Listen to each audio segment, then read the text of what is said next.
I'm sitting here in my drive. I just pulled back up to my house, right? And I'm just sitting here looking at what. You see, look, people say, I was reading the comments on one of these videos. And this is a video I had posted like 2 years ago. And I was talking about, I was saying how, God had did this for my life. And one guy in the comment section said, no, you done it. God had nothing to do with it. I hate it when people give God the credit instead of getting off their lazy behind. Now, I hope he was trying to say that God helped those who help themselves. But I can't say that. Because as you sit back and you look back on your life, you will see how God has hand directed the path for you if you would just shut up and listen. Now, I would admit, growing up in my teens and in my 20s, I shut up and listened. And so when I pull back up to my home today and I just see how far God has brought me along in life, and to see the blessings the Lord has bestowed upon me, I understand that it is not my will, it is the Lord's will. Now, I'm just sitting here looking like, man, bro, we came a long way. I remember sitting right here in my driveway. Let me see if I can flip. I remember sitting in that truck right there with my back against the wall. They was fixing to come and get this truck. This truck right here was fixing to get repossessed. I remember that truck was fixing to get repossessed, and I was behind on a lot of bills. And the Lord gave me an opportunity to get myself out of that predicament. My business started growing, my phone started ringing, I started working more. And it was only by his strength. And see, look, this is what I get what you guys say. Well, man, you did that. No. Yes, I got up and went to work and did the work. But who was keeping me up to do the work? Because you got to understand, I wasn't getting no sleep. You talking to a guy that was running on 2 hours of sleep for a long time. You talking to a guy that'll go to work, get off at 6 in the morning, and then jump in his truck from 7 a.m. until about 6 or 7 p.m. and back out the door at 10:30.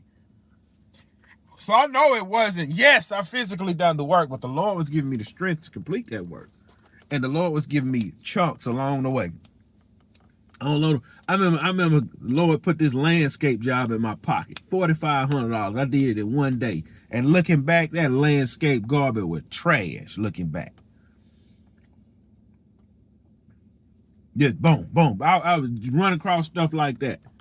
And then for me to just sit here and be like, dang, like the little bit I have, I'm grateful for the little bit I have.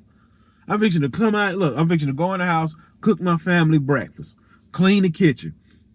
And me and my daughters, we fixing to come outside, we fixing to clean the family vehicle. We're going to clean the family vehicle, and then I'm going to clean my truck, whatever. And then I'm going to, I got a little day plan for me and my daughters. But when we get, they're going to clean their room and house. We're going to come clean the family vehicle. And we just going to maintain what you have, bro. Look, listen, y'all can turn this off. I don't care. My work truck, my everyday work truck, I think it's truck like 12 years old, so 2013. It's a plain Jane, no leather seat, rip in the seat, steering wheel peeling work truck. And I'm grateful for it, bro. I'm grateful for my work trucks. I'm grateful for all my equipment. Man, I'm grateful for everything. And I just want to be a good steward over what the Lord has given me. And man, and look, I'm going to say this. I prayed more when I was broke and struggling versus now when you got a little bit of money in the bank and the bills paid and food in the fridge. And I don't know if the Lord was convicting me on that when I was in the shower. Look, I'm not some big, strong Christian where I fast 5 times a day and I read the Bible for an hour and I pray for an hour. I don't. When I was broke and struggling, I was really at the mercy seat of God. Like when you start making money and you got a little bit of money you start feeling as though like you can take care of it. Like it's not an issue. Like when my dryer went out the other day, let me tell you how stupid this was. When my dryer went out, I said, man, I don't want to fix it. Look. I went in the dryer, I went in the washroom. I said, man, this dryer not drying. I said, man, I don't want to fix it. I went on the Lowe's app, ordered a dryer for $900. I said, hey, that dryer be here tomorrow. She said, you ain't trying to fix it? I said, man, I don't feel like it. Then I thought about it. I said, bro, just try and fix it. And it was nothing but a $20 belt. So then I just went back on the app and canceled the order. But you see that?